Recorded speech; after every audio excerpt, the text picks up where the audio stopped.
Amada congregação do Senhor Jesus Cristo, no último domingo refletimos sobre como Cristo nos alimenta com o seu corpo crucificado e o seu sangue derramado, não é? E o que isso significa para nós é o assunto da Santa Ceia. E realmente, na verdade, é uma bênção e cuidado do Senhor em nos alimentar, não é? Alimentar a nossa fé. Essa é a bondade de Cristo para nós, em cuidar do seu povo. Aprendemos isso no dia do Senhor 28 e hoje, no dia do Senhor 29 do nosso catecismo, continuaremos no assunto da Santa Ceia, não é?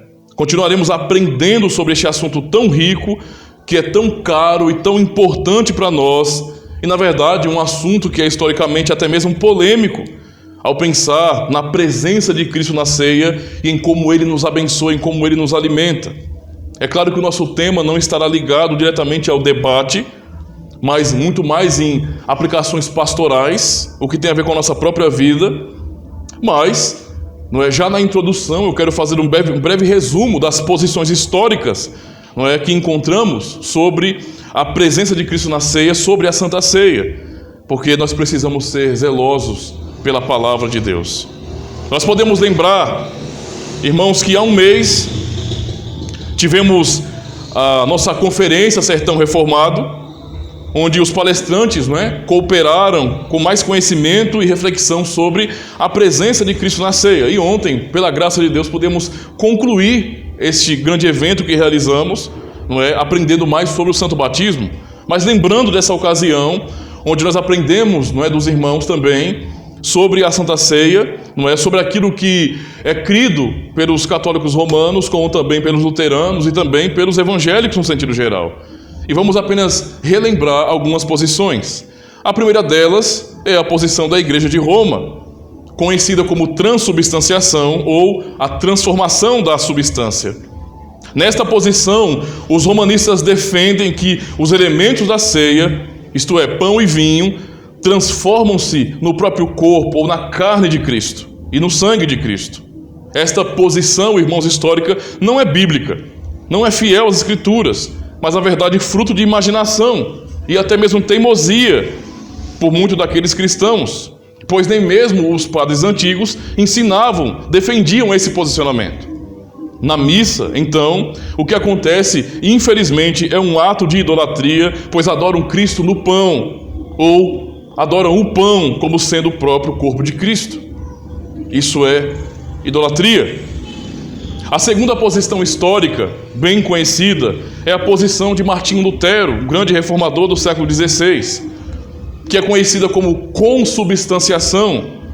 Esta posição significa que os elementos da ceia não se transformam literalmente em carne e sangue de Cristo, mas que Cristo, não é, está sobre os elementos e com os elementos. E eu tenho que dizer, irmãos, essa posição, ela também não é bíblica. Também não é bíblica, pois os elementos da ceia, por conta disso, acabam ganhando um destaque muito maior do que o pretendido pelo próprio Senhor, uma vez que existe uma confusão, não é, sobre onde Cristo está na hora da ceia, não é, e de que forma Ele nos alimenta. Nesse sentido, nesse ponto específico, Lutero errou. Essa doutrina é tão importante, nós não conseguimos ver de maneira nítida o sola Escritura, por exemplo.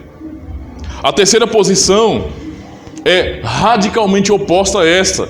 É a posição de Eurico Zwinglio, reformador suíço, não é, conhecida como memorial. Nessa posição, Zwinglio defende que se Cristo está no céu, então a Santa Ceia, não é apenas um memorial e nada além disso.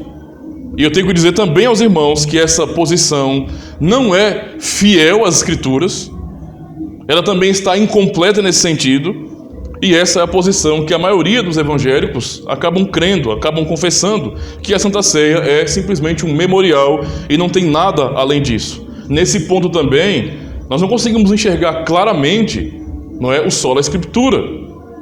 E finalmente a quarta posição, que é a de João Calvino, que é oficialmente a posição reformada, conhecida como a presença mística ou espiritual de Cristo na ceia. Esta é a posição bíblica sobre a Santa Ceia do Senhor. pois nos ensina claramente que Cristo está no céu, em seu corpo, não é? Este é o testemunho apostólico que nós não podemos negar de forma alguma, e não pode haver confusão nesse sentido. Este é o testemunho dos apóstolos, mas segundo sua natureza divina, ele está presente espiritualmente, sendo aquele que verdadeiramente nos alimenta na Santa Ceia. Desta forma, irmãos, confessamos que a Santa Ceia é o sacramento que nos lembra do que Cristo fez por nós, sim, mas que também é sinal de que somos alimentados, não é? Porque o Senhor Jesus mesmo alimenta as almas dos fiéis, dos seus discípulos, não é? E confirma nesses sinais, verdadeiramente, tão certo como vemos com os nossos olhos os elementos da Santa Ceia e provamos com a nossa boca, Cristo morreu por nós na cruz.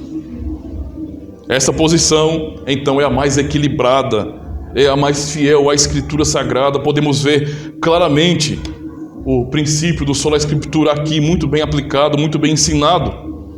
Isso, na verdade, é um resumo, irmãos, então, daquilo que é defendido, porque o assunto tem essa polêmica, mas o nosso objetivo aqui é pastoral. Eu quis apenas relembrar aos irmãos este assunto. Eu quero ler as perguntas do Dia do Senhor 29, a pergunta 78 e em seguida a pergunta 79. Prestem atenção nas perguntas e respostas. Pergunta 78 diz bem assim: então, o pão e o vinho são transformados no corpo e no sangue reais de Cristo? Para ficar claro a nossa posição reformada. A resposta: não. Do mesmo modo que a água do batismo não se transforma no sangue de Cristo, nem é a própria purificação dos pecados, mas é simplesmente um sinal e uma garantia disso da parte de Deus. Assim também, o pão na ceia do Senhor não se torna o próprio corpo de Cristo, embora seja chamado de corpo de Cristo, conforme a natureza e o uso dos sacramentos. E finalmente a pergunta e resposta 79, que está mais ligada com a pregação de hoje, que diz bem assim: por que então Cristo chama o pão de seu corpo e o cálice de seu sangue, ou de a nova aliança no seu sangue? E por que Paulo fala da comunhão do corpo e do sangue de Cristo? A resposta: Cristo fala dessa maneira por um motivo importante. Ele quer nos ensinar pela sua ceia que, do mesmo modo como o pão e o vinho nos sustentam uma vida temporal, assim também o seu corpo crucificado e o seu sangue derramado são o verdadeiro alimento e a verdadeira bebida das nossas almas para a vida eterna. E ainda mais, ele nos quer assegurar por esse sinal e garantia visíveis, primeiramente, que pela operação do Espírito Santo, nós participamos do seu verdadeiro corpo e sangue, tão certo quanto recebemos com a nossa boca esses santos sinais em memória dele. E em segundo lugar, que todo sofrimento e obediência são tão certamente nossos, como se nós mesmos tivéssemos sofrido e pago pelos nossos pecados.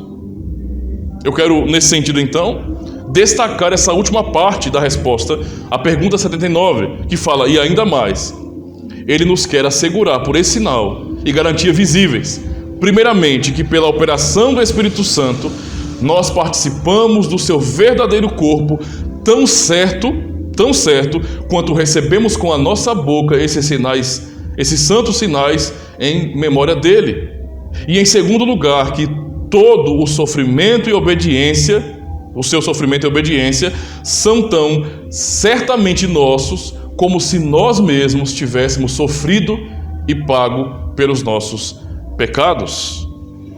Quero então convidar os irmãos a abrirem suas Bíblias. Os irmãos que também estão em casa, acompanhem com suas Bíblias o texto de Gálatas capítulo 2, no caso Gálatas capítulo 2, verso 19 e 20 apenas. Gálatas capítulo 2, versos 19 e 20. Também um texto muito bem conhecido e citado, não é? Pelos irmãos. Gálatas capítulo 2, versículos 19 e 20.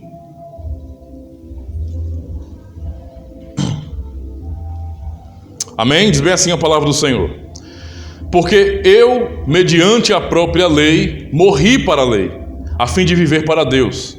Estou crucificado com Cristo, logo, já não sou eu quem vive, mas Cristo vive em mim. E esse viver que agora tenho na carne, vivo pela fé no Filho de Deus, que me amou e a si mesmo se entregou por mim.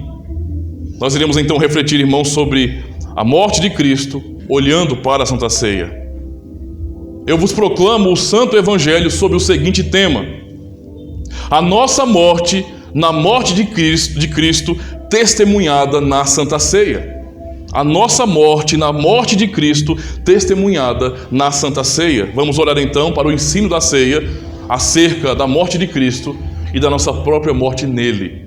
Vamos então refletir sobre isso. Um pouquinho de água, eu esqueci.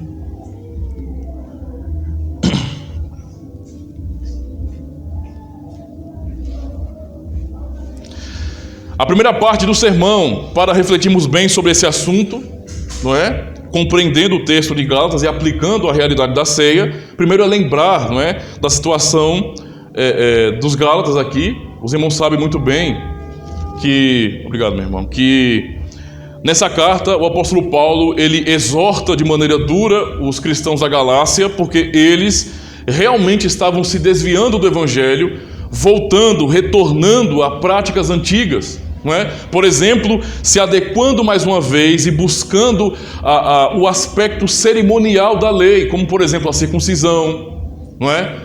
Toda aquela questão judaizante, como guardar as festas judaicas, entende? Observar, quem sabe, a dieta, tudo isso, não é? Estava sendo pregado pelos judaizantes, e muitos daqueles cristãos da Galácia que ouviram a pregação do evangelho, que compreenderam, não é, a doutrina de Cristo, estavam abandonando essa verdade. Tanto é que no capítulo 1, Paulo os repreende veementemente, dizendo, irmãos, que mesmo que um anjo do céu viesse pregar um outro evangelho, além daqueles que eles ouviram, que seria um anátema, que seja um anátema, ou seja, maldição divina, não aceitem isso, porque só há um evangelho. Não é? E aqui então, o que Paulo faz no capítulo 3, nesse finalzinho, demonstrando àqueles irmãos que nós não estamos mais debaixo, não é, de qualquer obrigação da lei para tentarmos nesse sentido, pela obediência, alcançarmos justiça. Isso não existe na verdade. A salvação sempre foi pela fé. Como Abraão no passado foi justificado pela fé. É isso que ele desenvolve no capítulo 3. E no capítulo 2, não é, ele fala justamente isso. Ele nos explica que nós não precisamos mais nos submeter ao velho regime, não é? A todos os aspectos da lei, a transcender o aspecto moral da lei e voltarmos, por exemplo, ao cerimonialismo, não é? Dos judeus daquele período. Nós não precisamos disso, porque na verdade Cristo cumpriu todas as coisas em seu próprio corpo, na sua morte e ressurreição. E então Paulo diz que diante da lei, qual é a sua expectativa diante da lei? Por que ele não se sente mais julgado e condenado pela lei? Ele vai dizer bem aqui, verso 19: porque eu, mediante a própria lei, morri para a lei, a fim de viver para Deus. Estou crucificado com Cristo, logo já não sou eu quem vive, mas Cristo vive em mim, e esse viver que agora vivo na carne, vivo pela fé no Filho de Deus, que me amou e a si mesmo se entregou por mim. Na primeira parte do sermão, irmãos, antes de falarmos sobre essa aplicação e ensino na Santa Ceia, vamos pensar diretamente sobre a santidade e justiça de Deus em sua lei. Ao olharmos para a morte de Cristo, temos que nos perguntar uma coisa muito importante, que talvez nem todos se perguntem. Estamos em uma cultura que é, nesse sentido, de nascente cristã, ainda que católica romana, e as pessoas estão acostumadas a lembrar sempre que Cristo morreu na cruz. Isso é muito normal aqui, em todo o Brasil, principalmente na região do Nordeste, onde as pessoas são um pouquinho ainda, um pouquinho pelo menos, mais tradicionais, só um pouquinho, não é? Então as pessoas estão acostumadas, elas aprendem isso na missa, elas aprendem isso assistindo filmes, não é, que são idólatras, na verdade, filmes que são blasfêmias contra o Senhor, filmes sobre a paixão de Cristo, não é porque são a quebra do segundo mandamento, mas assistindo tais filmes, lembram dessas coisas, não é? Lembram desse acontecimento, porém, por conta de ser algo apenas cultural, infelizmente, muitos não refletem o porquê Cristo morreu. Cristo morreu na cruz. Vão dizer, para me salvar do quê? Cristo morreu na cruz. A pergunta é, por que é que ele morreu na cruz? Por que é que o Filho de Deus teve que ser submetido, ou teve que se submeter a tamanho sofrimento, a tamanho castigo? Por que ele teve que passar por tanta vergonha? e morrer tão horrivelmente? Qual a razão da morte de Cristo? E então podemos responder, irmãos, sem sombra de dúvida, que na verdade a morte de Cristo é o exemplo máximo de que Deus é santo. E porque Ele é santo e justo, Ele jamais volta atrás nos princípios de sua lei. A morte de Cristo não é apenas um testemunho para nós cristãos. Estamos pensando sobre a Santa Ceia. E a Santa Ceia é um testemunho para nós. Mas a morte de Cristo, não é? Testemunhada na Santa Ceia, não é apenas um testemunho para nós cristãos, que confessamos o seu nome. É, na verdade, a manifestação clara da ira de Deus contra o pecado. É isso que a morte do Senhor Jesus Cristo também significa. É a prova cabal de que Deus não deixa para lá, de que Ele não esquece e não faz vista grossa ao pecado.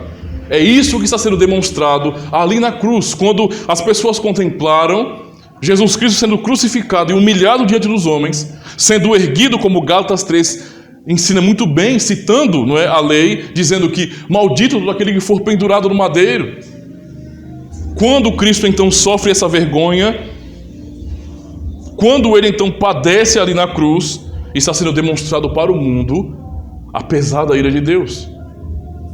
Está sendo demonstrado ali no mundo como Deus é santo. Lembremos, por exemplo, de Nadab e Abiú, os filhos de Arão, quando eles resolveram oferecer fogo estranho ao Senhor, e esse fogo estranho é apenas um fogo não ordenado, ou seja, é o algo a mais no culto que foi feito que Deus não ordenou. E porque fizeram isso, independente de sua intenção, o simples fato, não é, de fazerem aquilo que Deus não ordenou, já em si é uma rebeldia contra Ele, contra princípios claros de seus mandamentos aplicados ao culto. Eles fizeram, e ali Deus os matou. Os dois sacerdotes, filhos de Arão, não é, que estavam exercendo o seu ofício naquele momento, que foram treinados para aquele ofício, morreram fulminados pelo Senhor, porque fizeram algo a mais. E naquele contexto, imagine o coração de Arão, o pai daqueles rapazes, como também Moisés estava ali, contemplando aquela situação. E o que Deus diz a Moisés: eu serei santificado em quem se aproxima de mim. Deus, Ele exalta a sua santidade. Ele é santo, Ele é justo, e isso não pode ser tirado dele. É quem Ele é, não é?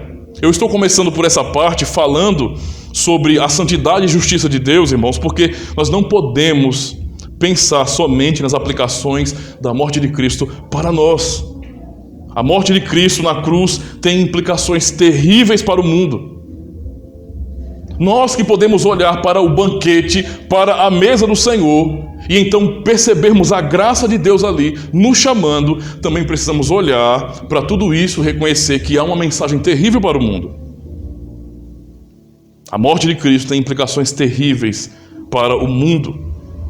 A dor e a humilhação de nosso Senhor Jesus Cristo mostra que Deus não permite a impunidade e que alguém, nesse sentido, fique sem pagar o preço. A cena horrível onde o Filho de Deus foi feito maldito sendo condenado é um testemunho da ira de Deus contra todos aqueles que não aceitam de coração o sofrimento e a morte de seu Filho. Não é? É uma prova cabal de que no dia final o Senhor derramará a sua ira sobre os pecadores. E a pergunta é: quem são esses pecadores? Quem são, né, ou sentido, quem são os alvos, né? Quem é o alvo então dessa ira de Deus? A resposta clara, pelos princípios que aprendemos na palavra de Deus, são os incrédulos ou os falsos cristãos. São aqueles que vivem vivem em oposição contra a lei de Deus. São aqueles que confessam a Cristo com a boca, mas o negam com a sua própria vida. São hipócritas, não é? Em que o fruto do Espírito Santo não é produzido. E isso é a mensagem da cruz também. Mensagem da cruz. São aqueles que não tomam a sua cruz e seguem após Jesus Cristo, negando todos os dias a si mesmo. São aqueles que querem morrer, que não querem morrer todos os dias, que não querem sentir a dor da morte em sua própria alma. São aqueles que dizem: eu não preciso da igreja. Não é? A morte de Cristo também é um testemunho para estes. Se trata exatamente disso, irmãos. Nos voltemos então para a mensagem da cruz, agora para a igreja. Eu quis primeiro mostrar essa parte da ira de Deus, mas o foco é realmente na graça do Senhor, na igreja. Gálatas, não é? Nos ensina justamente isso. Cristo morreu e a sua morte é a nossa própria morte. É sobre isso que queremos pensar. O ensino de Paulo é claro e objetivo. É a conclusão da mensagem de Cristo. Lembremos, Cristo nos evangelhos, não é? Especialmente no evangelho de Mateus, não é? Capítulo 16, versos 24 e 25, o que o Senhor diz? Então disse Jesus a seus discípulos: se alguém quer vir após mim, a si mesmo se negue, tome a sua cruz e siga-me. Em outras palavras, quem quiser ser meu discípulo tem que ir morrer comigo. Ele continua dizendo: porquanto quem quiser salvar a sua vida, perdê-la-á, e quem perder a vida por minha causa, achá-la-á. Veja, quem quiser ser meu discípulo, tem que tomar a sua cruz e caminhar rumo à sua própria morte, como eu estou fazendo agora. Cristo está dizendo isso, não é? E o que Paulo responde então nessa carta aos Gálatas? Já estou crucificado com Cristo. Vivo, não é? Não mais eu, mas Cristo vive em mim. Então, aquilo que é dito por Jesus Cristo, Paulo responde, dizendo o que é a vida cristã. Não é? Aquilo não é uma mensagem, essa mensagem de Cristo é um tipo de mensagem que nós ouvimos, achamos bonito, achamos impactante, sentimos um arrepio, não é? Nossa, que coisa forte, mas então apenas admiramos, aceitamos intelectualmente aquilo, mas não tomamos a nossa cruz e não seguimos após Cristo. Paulo está dizendo que é isso que é a vida cristã. O que Paulo está dizendo aqui é a conclusão dessa mensagem de Cristo. Tem que tomar a cruz e me seguir. Paulo está dizendo, sim, eu segui. Estou crucificado com Cristo. É o que ele diz. O que devemos compreender sobre a morte de Cristo por nós e porque não há condenação em Cristo Jesus. Porque um cristão genuíno, um cristão verdadeiro, um crente no Senhor, pode ter certeza da salvação. Qual é a base para a certeza da salvação? Talvez essa certeza que nós dizemos ter seja para algumas pessoas uma arrogância de nossa parte. Talvez para alguém também seja arrogante. Imagine alguém que confia nas suas próprias obras para completar a salvação, dizer que tem certeza da salvação. Fica claro que essa pessoa é uma pessoa arrogante, soberba. Mas será que isso é aplicado também a quem crê de todo o coração e confia que somente em Cristo a salvação? Será que nós somos arrogantes por dizer que temos a convicção de que Cristo nos salvou naquela cruz e que não há condenação para nós, como a própria Escritura declara? Para muitos, essa certeza não é uma arrogância, porque o mundo que nós vivemos é um mundo de incertezas, é um mundo de relativismo, não é? Ainda mais pensando sobre isso, irmãos, nós temos uma consciência que é ferida. Nós que dizemos que temos convicção de que não há condenação para quem está em Cristo Jesus, nós que estamos dizendo que nós temos certeza que entraremos pelos portais eternos por causa de Cristo, pelo que Ele fez por nós, ainda assim nós temos uma consciência ferida por nossos próprios pecados. Porque nós somos fracos, resta mal em nós, e sim, nós pecamos, não é? Nós pecamos, mesmo que nós confessemos que Deus nos declarou justos, que quando nós cremos em Jesus Cristo, pela fé que Ele mesmo nos deu, Ele nos declarou justos, como fez com Abraão. Ainda assim, essa consciência está em nós. A pergunta é, e quando nós sentimos, não é? Ou quando nós não nos sentimos salvos? Nós estamos declarando, não é, que nós somos salvos, que Cristo morreu por nossos pecados, que Ele nos substituiu na cruz, que não há condenação mais para nós porque Ele morreu por nós. Mas quando nós não nos sentimos salvos assim? E quando essa verdade entra em conflito com o que nós estamos sentindo em nosso coração? Quando essa verdade traz uma tensão ao nosso coração porque não conseguimos obedecer aos seus mandamentos? Não é? E testemunhamos a nós mesmos e ao mundo que resta mal em nós. Quando, irmãos, temos certeza não pela verdade que nós acabamos de aprender, mas pelo que nós sentimos que nós merecemos, sem sombra de dúvidas, a condenação eterna. Quando isso acontece? Nós sabemos o que nós merecemos. A diferença, sim, entre nós, pecadores regenerados, daqueles que não são regenerados, daqueles que não são filhos de Deus por meio de Cristo. A diferença. Mas nós também testemunhamos que resta mal em nós. Nós testemunhamos que tantas vezes agimos com ingratidão por tudo que Ele fez por nós, não é? E isso pesa nosso coração. E às vezes até tenta roubar nossa paz diante do Senhor.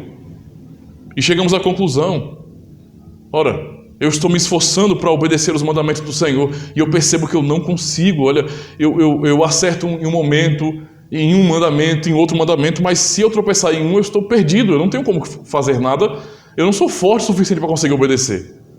E então chegamos à dura conclusão de que, ora, Deus deveria nos julgar e nos condenar, nos mandar para o inferno. Nós não conseguimos ser melhores do que os outros. Eu não consigo olhar para mim como cristão e dizer bem assim: eu sou realmente diferente por mim mesmo daqueles que não creem em Jesus Cristo.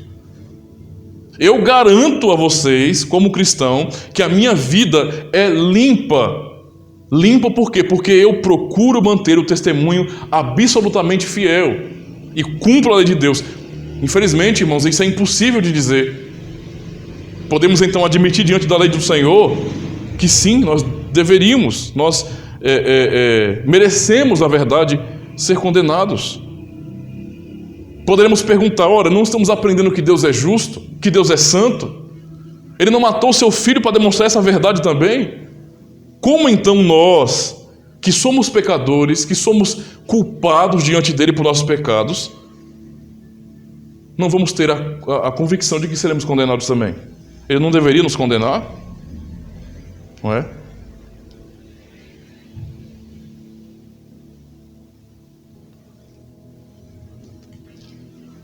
Por que então, como pastor, eu estou pregando que aqueles que creem em Jesus Cristo não serão julgados? Porque mesmo assim, porque com tanto conflito na própria alma, no coração, por causa dos próprios pecados, ainda assim eu posso dizer que em Cristo nós temos a convicção e a certeza da salvação? E então eu posso responder isso, irmãos, pelo princípio que Paulo nos ensina. Porque se você de fato crê em Jesus Cristo, e esse é o ponto, como você afirma, se é uma fé verdadeira de coração, você já foi julgado. Por que um cristão não teme o juízo final? Um cristão genuíno, não um cristão nominal, alguém que realmente crê em Jesus Cristo.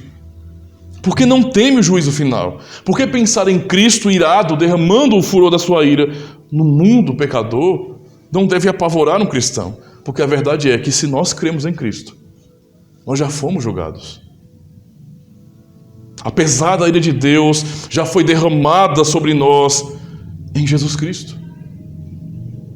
A diferença, irmãos, a grande diferença e que deve nos constranger é que somente Ele sentiu as dores. Só o Senhor sentiu as dores. Só Ele sentiu os terrores do inferno naquela cruz. A diferença, não é? É que somente Ele foi envergonhado publicamente e tratado como um criminoso, sendo que Ele não cometeu crime algum. Sendo que quem cometeu o crime fomos nós. Nós não sentimos nenhum mal da parte de Deus. Quem sentiu foi o seu Filho. É por isso que quem verdadeiramente confia em Cristo Jesus, quem pela fé está nele, ligado a Ele, não teme esse terrível juízo. Quem está ligado a Cristo pelo Espírito Santo não precisa se apavorar quando Cristo vier dos céus para julgar os vivos e os mortos, pois o terrível olhar dele no final de tudo, como nós vemos em Apocalipse, como nós lemos em Apocalipse, não é? O terrível olhar do Senhor, que todos vão lutar para nem sequer olhar para Ele, para não encará-lo. Esse terrível olhar que apavorará o mundo inteiro onde todos os arrogantes da terra, aqueles que se julgam poderosos, ficarão completamente pasmados e amedrontados, não é para nós. Esse olhar de juízo, esse terrível olhar do Cordeiro naquele dia para derramar a sua ira, não será para nós, porque o nosso julgamento aconteceu quando o nosso Senhor Jesus foi cravado na cruz. Lá nós morremos, lá nós recebemos o juízo de Deus. Então, alguém pode pensar, mas eu não me lembro de ter morrido numa cruz. Eu não me lembro de ter morrido numa cruz. Eu não me lembro de ter sido crucificado. Deixe-me então te dizer como Deus te faz lembrar disso, para que você saiba que essa é a verdade.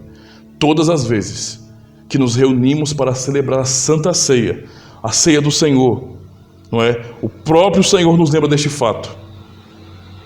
Alguém vai dizer, não, pastor, o senhor está errado. A ceia do Senhor, quando nós somos convocados para a mesa de Cristo, nós somos lembrados de que Ele morreu por nós. Ele morreu por nossos pecados. A ceia me faz lembrar disso, da morte de Cristo, não da minha. É verdade, a ceia nos faz lembrar da morte de Cristo, irmãos. Nos faz lembrar que Ele foi cravado na cruz por nós. Mas o que lemos em Gálatas capítulo 2, verso 19 e 20? Já estou crucificado com Cristo, e agora vivo não mais eu, mas Cristo vive em mim. A Santa Ceia não é apenas para nos lembrar que Cristo morreu por nós e ressuscitou também por nós, mas para nos lembrar da nossa própria morte nele e de que fomos regenerados pelo Senhor, não é? E no final de tudo seremos ressuscitados por Ele. Somos lembrados de no nosso próprio batismo, por exemplo.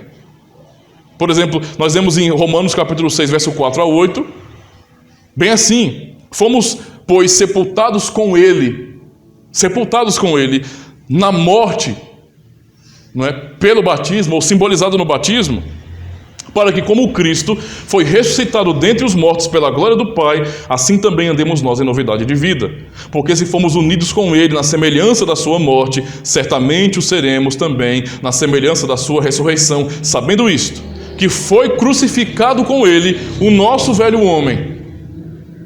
Foi crucificado com Ele o nosso velho homem, para que o corpo do pecado seja destruído e não mais sirvamos o pecado como escravos, porquanto quem morreu está justificado no pecado. Não é o que Paulo vai dizer aqui em Gálatas capítulo 2, verso 19? Porque eu, mediante a própria lei, morri para a lei, a fim de viver para Deus. Ele vai dizer então, ora, se já morremos com Cristo, cremos que também com Ele viveremos. Essa é a palavra do Senhor. Na Santa Ceia, irmãos, você celebra não apenas a morte de Cristo, mas a sua própria morte. Esse é o ponto aqui. É por isso que não há condenação se você estava com Cristo na cruz. Pergunta para a sua reflexão, para a minha reflexão, não é? Você estava com Cristo na cruz? Pela fé, você pode dizer que estava com Cristo na cruz? Por isso, queridos irmãos, cada um de nós, não é? Cada um de nós tem que compreender isto, não é? Como nós aprendemos em Colossenses capítulo 1, verso 22. Ouçam com atenção. Agora, porém, vos reconciliou no corpo da sua carne, mediante sua morte, para apresentar-vos perante Ele santos, inculpáveis e irrepreensíveis. Vos reconciliou no corpo de sua carne. É para usar a imaginação mesmo. É para pensar nas linguagens, não é, figurativas usadas na Escritura, nas linguagens ilustrativas que os apóstolos usam, para nos lembrar que Cristo é o nosso cabeça. Pensemos em um corpo completo. Cristo é o nosso cabeça e nós somos os seus membros. Nós somos reconciliados no corpo da sua carne. Portanto, o que aprendemos aqui é que quando Cristo morreu na cruz e pelo Espírito nos deu a fé para crermos nessa verdade, nós somos ligados a Ele, para que então, na cruz também nós morrêssemos com Ele. É isso que Ele quer dizer quando Ele fala aos seus discípulos: Quem quiser vir após mim, negue-se a si mesmo. A cada dia tome a sua cruz e siga-me. Quem é meu me seguirá até o fim e morrerá comigo. Nós literalmente não morremos. Não sentimos os cravos em nossas mãos, nem em nossos pés. Não fomos envergonhados nus diante dos homens. Mas quando Ele estava lá, pela obra do Espírito que nos liga a Ele, nós somos considerados como se nós naquele dia estivéssemos lá com Ele, crucificados com Cristo. Esse é o ensino de Paulo aqui. E é justamente isso que nós somos lembrados na ceia. É assim que Ele nos alimenta, nos lembrando também, não só que Ele morreu por nós, mas que a sua morte, ela significa, ela representa também a nossa própria morte nele. Agora, pensem, irmãos, sobre essa verdade e percebam a base, a segurança, não é, de que a lei se cumpriu em nós. Por exemplo, irmãos, isso é tão gritante na palavra de Deus, tão gritante, e é uma segurança tão maravilhosa que nós temos de consolo. Nós observamos, por exemplo, em Romanos capítulo 8, do verso 1 ao 4, é justamente isso que Paulo fala também aqui. Nós sabemos por nossa própria consciência que nós nunca obedecemos à lei de Deus. Nunca. Pela exigência da lei é obediência perfeita. Nós jamais fizemos isso. Mas olha o que Romanos 8, verso 1 a 4 nos diz. Prestem atenção. Agora, pois, já não há condenação para os que estão em Cristo Jesus. Para os que foram reconciliados no corpo da sua carne. Para os que são membros do seu corpo. Não é? Verso 2. Porque a lei do Espírito da vida em Cristo Jesus te livrou da lei do pecado e da morte. De que forma? Porque o que for impossível à lei, ou seja, a lei não podia nos salvar, não porque a lei é ruim. Paulo fala em Romanos 7 que a lei é boa, o mandamento é santo, é justo, é bom. Não é? Nós é que somos maus. Então, porquanto o que for impossível à lei, no que estava enferma pela carne, não é? E isso fez Deus. Isso fez Deus. O que Deus fez? A ideia aqui é mostrar que a lei deveria ser cumprida em nossa carne. Deveria ser cumprida. Mas também fala que isso era impossível por causa da nossa fraqueza, por causa dos nossos pecados. Então, porque nós não podemos, isso fez Deus. Como? Enviando o seu filho, o seu próprio filho, em semelhança de carne pecaminosa e no tocante ao pecado. O que ele está dizendo aqui? Que porque nós não conseguimos obedecer, porque a nossa própria carne, a nossa natureza não dá conta de cumprir a santa exigência de Deus, Cristo então torna-se homem, assume a nossa natureza, para que como homem, ou seja, com a nossa própria natureza, ele então faça isso, e a lei seja cumprida. Então ele vai dizer, não é? Isso fez Deus enviando o seu próprio Filho em semelhança de carne pecaminosa e no tocante ao pecado, e com efeito o que o Senhor fez? Condenou Deus na carne o pecado. O que é que Paulo está dizendo aqui em Gálatas capítulo 2, verso 20? Logo, veja, versículo 19, aliás, porque eu, mediante a própria lei, morri para a lei. O que é que Paulo está dizendo aqui também em Romanos 8, o verso 3, não é? E isso fez Deus, não é? O que ele fez? Condenou Deus na carne o pecado. Agora, o verso 4 fala justamente qual é o objetivo disso. A fim de que o preceito da lei, ou a exigência da lei, se cumprisse em nós. Que não andamos segundo a carne, mas segundo o Espírito. O que Deus fez, enviando o seu Filho para assumir a nossa natureza, foi colocá-lo como homem, justo e santo, mas homem como nós, com a nossa natureza, não é? Carne, sangue, ossos com alma, a nossa própria natureza, para então cumprir e satisfazer a justiça da lei nele. E então o que nós aprendemos aqui? Paulo diz que Deus fez isso para que em nós que estamos em Cristo, que fazemos parte dele, que fomos reconciliados no corpo da sua carne, em nós se cumprisse o preceito da lei. Agora, pela fé em Jesus Cristo, o que acontece, irmãos? Deus me considera como se eu tivesse obedecido à lei. Sendo que eu sei que eu nunca fiz isso.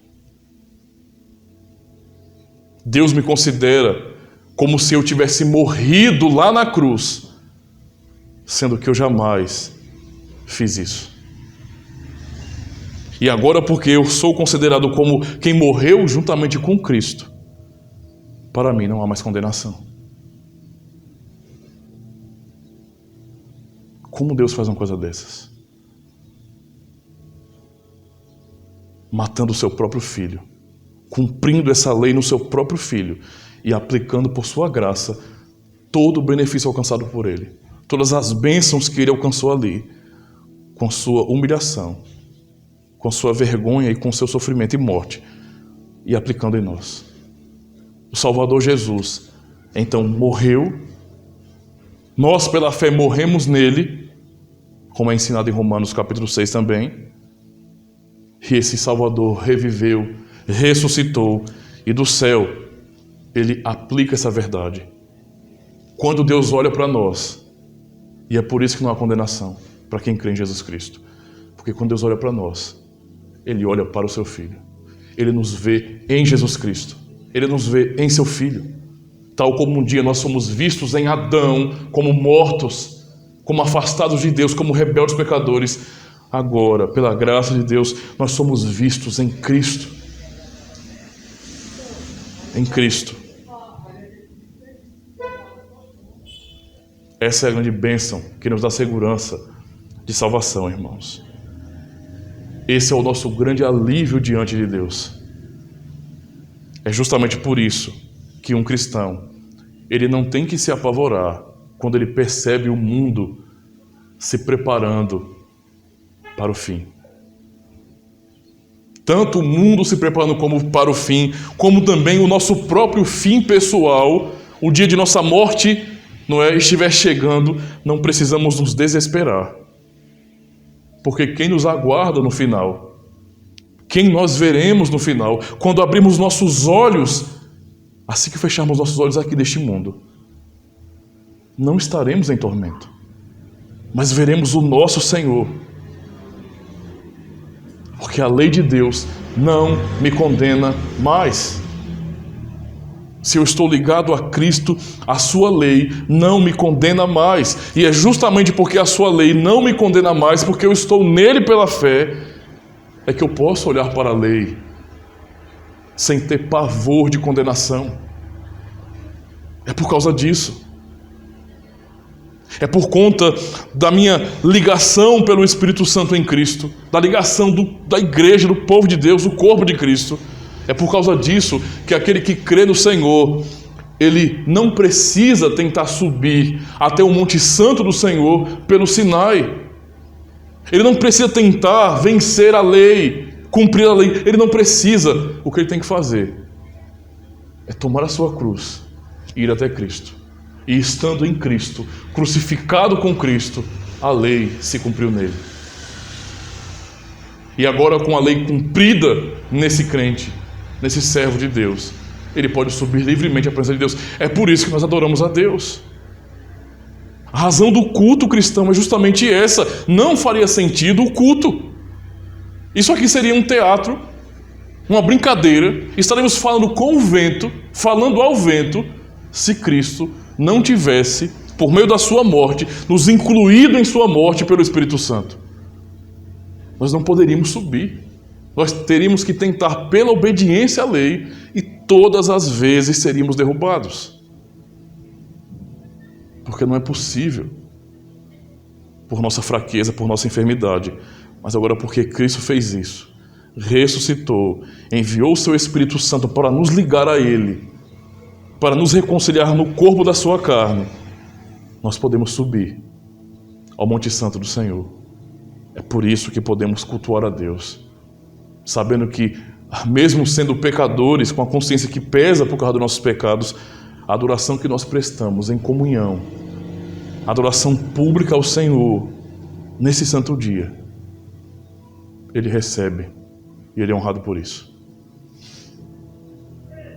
Irmãos, nós não poderíamos dar glória a Deus se não estivéssemos em Cristo. Pensem sobre isso. O que torna a ação boa de um ímpio, diferente de nossa ação boa? Por que que Deus recebe aquilo que nós fazemos? Ou por que que o que nós fazemos em termos de obediência são boas obras diante do Senhor, mas o que o ímpio faz, mesmo que seja externamente igual, não é uma boa obra? Porque o que nós realizamos em Cristo. Quando nós obedecemos algum mandamento, o obedecemos em Cristo. E essa obediência é por gratidão, porque Ele já cumpriu essa lei em nós. E o que o ímpio faz não é nele, não é pela fé e, portanto, não é nada. Essa é a situação. Veja a grande consolação que nós temos agora em Cristo. Agora, alguém poderia pensar, pastor, depois de tanta segurança, depois de confessar que, crendo em Jesus Cristo de todo o nosso coração, nós somos então reconciliados no corpo da sua carne e, portanto, a lei perfeita de Deus, por causa de Cristo e em Cristo, se cumpriu em nós e por isso não há condenação. Isso não deveria ser, então, pastor, na verdade, uma razão de tropeço para os cristãos? Não deveria ser, na verdade, um tipo de entendimento que facilitasse, não é, a vida de pecado? Ora, nós estamos perdoados, absolutamente perdoados. Não há como escapar dessa graça. Cristo não arranca os membros do seu corpo. Se estamos nele como membros do seu corpo, estamos salvos. Então, podemos viver de qualquer jeito. Não é? Podemos fazer qualquer outra coisa, porque, na verdade, não vai fazer diferença nenhuma em nossa vida. Se eu pecar ou não vai mudar nada, eu estou salvo em Jesus Cristo. Será que essa doutrina não inspira as pessoas a viverem em libertinagem, a se entregarem ao pecado, a não vigiarem mais e servirem ao Senhor? Mas aí é o que está, irmãos. A primeira palavra que Paulo nos dá em Romanos 6 é: que diremos, pois? Permaneceremos no pecado para que a graça seja mais abundante? A resposta: de modo nenhum. E a pergunta: como viveremos ainda no pecado, nós, o que para ele morremos? Nós morremos. Como é que eu posso viver para o pecado se eu morri em Jesus Cristo?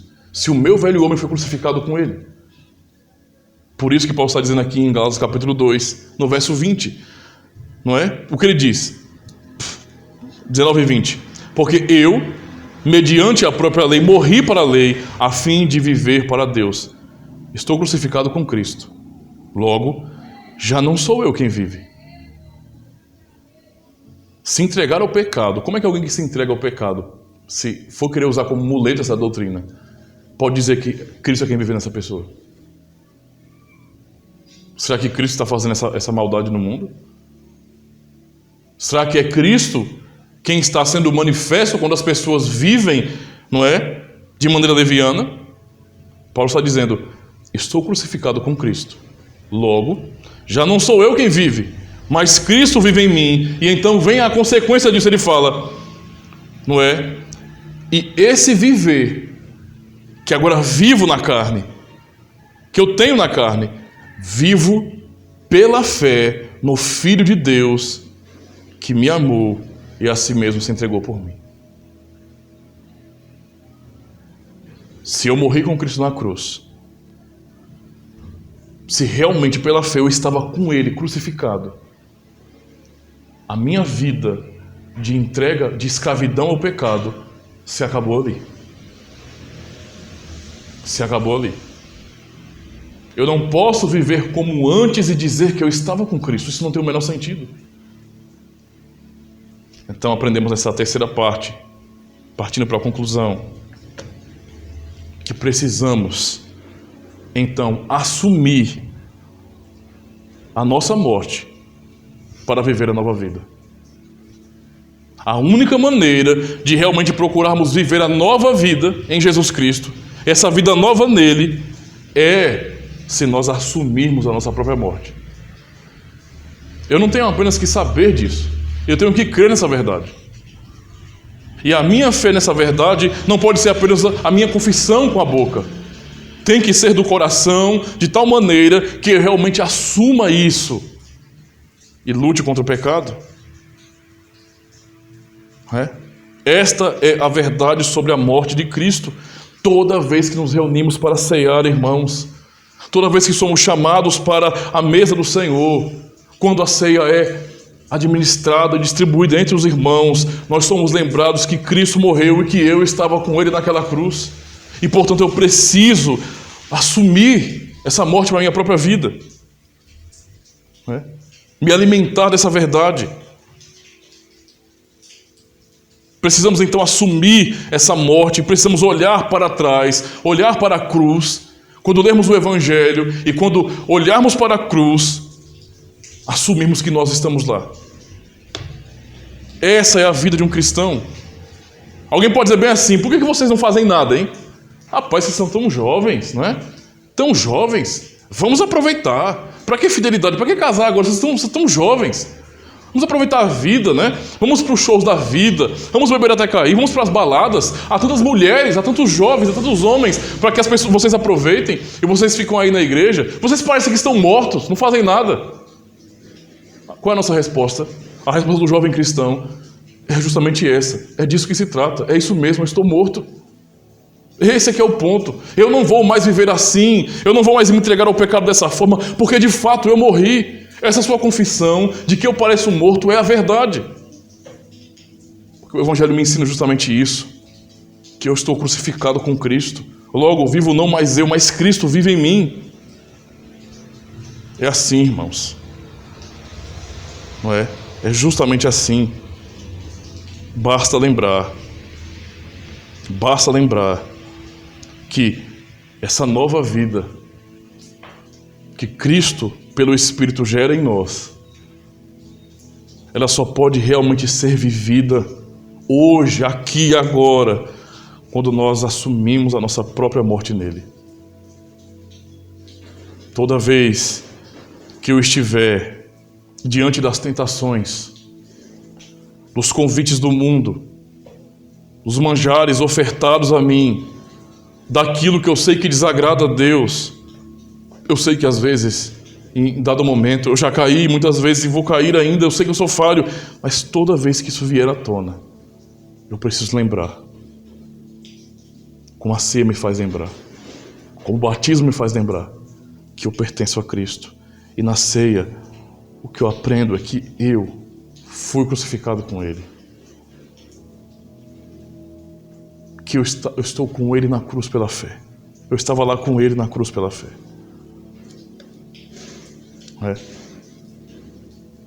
Para que então possamos viver o novo viver, um novo viver, o novo e vivo caminho pela fé no Filho de Deus, onde nós somos lembrados então da vida inútil que tínhamos e da nova vida em Cristo agora, para que venhamos assumir a nossa morte.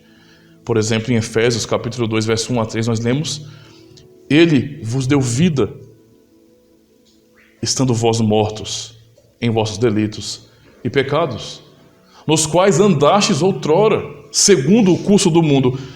Qual é o curso do mundo? Qual é a direção que o mundo anda? A direção que o mundo anda é em oposição a Deus. O mundo anda contrário a Deus e o final deste caminho do mundo é o precipício do inferno. Essa é a realidade. Esse é o curso do mundo. E nós todos estávamos na mesma fila para o inferno. Todos nós andávamos assim, segundo o curso do mundo, segundo o príncipe da potestade do ar, do espírito que agora atua nos filhos da desobediência. Então ele fala, ele relembra aos irmãos, como relembra a nós também, entre os quais também todos nós andamos outrora, segundo as inclinações da carne, fazendo a vontade da carne e dos pensamentos. E o que nós éramos antes de morrermos em Cristo na cruz? Ele está dizendo aqui, e éramos por natureza, por nascimento, filhos da ira, como também os demais. Nascemos assim. Então esse homem, não é, escravo do pecado, em Cristo foi crucificado, foi morto. No verso 10 do capítulo 2 de Efésios, nós lemos: pois somos feitura dele, criados em Cristo Jesus para as boas obras, as quais Deus de antemão preparou para que andássemos nelas. E relembrando Romanos 6, versos 5 a 8, nós lemos: porque se fomos unidos com ele na morte, não é, na semelhança da sua morte, se formos unidos com Ele na semelhança da sua morte, certamente o seremos também na semelhança da sua ressurreição, sabendo isto, que foi crucificado com Ele o nosso velho homem, para que o corpo do pecado seja destruído e não sirvamos o pecado como escravos. Se eu morri, eu não sou mais escravo, porquanto quem morreu está justificado do pecado. Ora, se já morremos com Cristo, cremos que também com Ele viveremos. Também é o que é repetido em 2 Timóteo 2, verso 11, Paulo diz: fiel é esta palavra. Se já morremos com Ele, também viveremos com Ele. Fiel é esta palavra. Velho homem.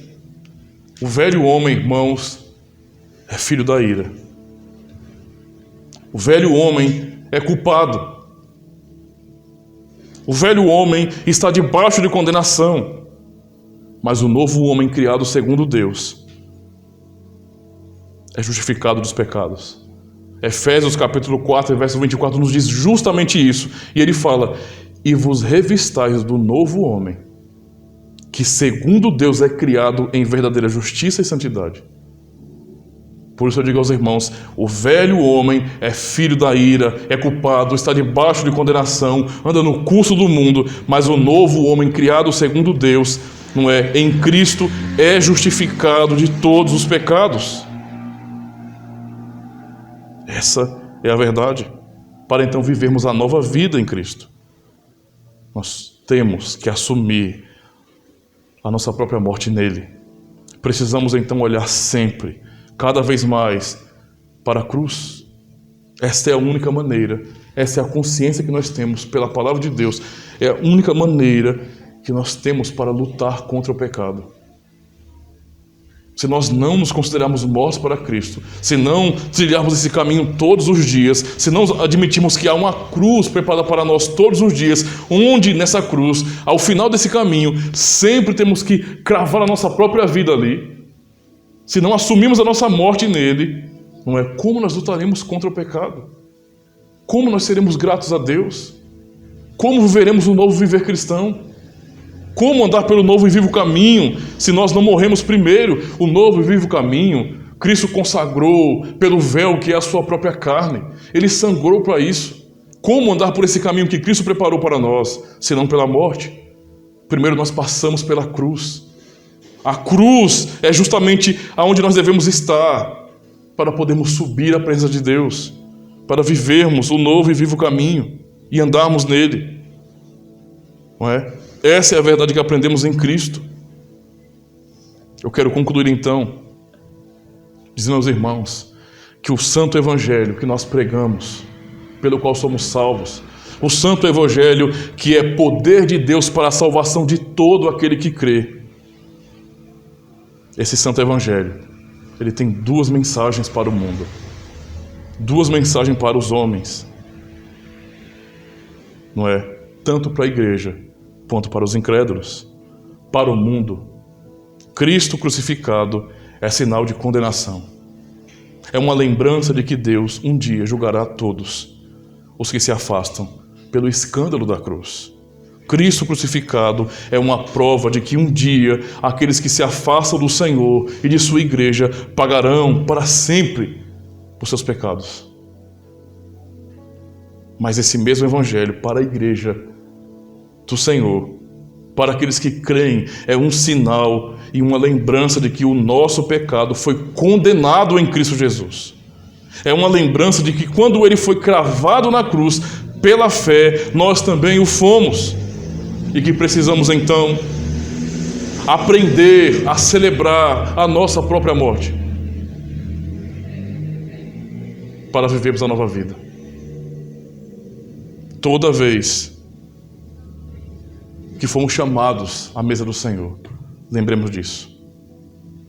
Toda vez, lembremos dessa verdade. Cristo nos faz lembrar dessa verdade. De que nele, o nosso velho homem morreu. E agora o que vive é o novo homem, criado segundo Deus, em Cristo Jesus. Esse é o testemunho da nossa morte, a nossa própria morte, na morte de Cristo, que é testemunhada também na Santa Ceia. Graças a Deus por Jesus Cristo. Amém.